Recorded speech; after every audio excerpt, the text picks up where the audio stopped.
Λοιπόν, Χριστιανά, σήμερα για το live έχουμε μια μεγάλη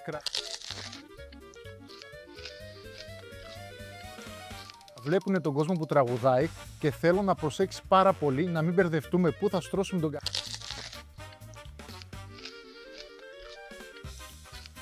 Θέλω να αφήσεις κενά ανάμεσα στα τραπεζάκια. Έχουμε πολλούς πελάτες πλάτη στην ορχήστρα. Τα κατάλαβες? Ναι, όλα τα κατάλαβα. Ναι, αλλά και εγώ ξέχασα να σου πω ότι η Κάβα δεν έχει... Έχει ακυρώσει και η Γιώτα γιατί υπόνουσε η κοιλιά της, αλλά θέλω και εγώ να μου δώσει έξω στο 10, που δεν την περιμέναμε και περιμένουμε να έρθει και μία ακόμα παρέα που θέλει να είναι πάρτι. Με τόσο που βάλανε ρεπό σήμερα, μήπως να αρχίσω κι εγώ να παίρνω. Ό,τι είπες. Τι ώρα είναι αυτοί οι μεζέδες από τα νησιώτικα?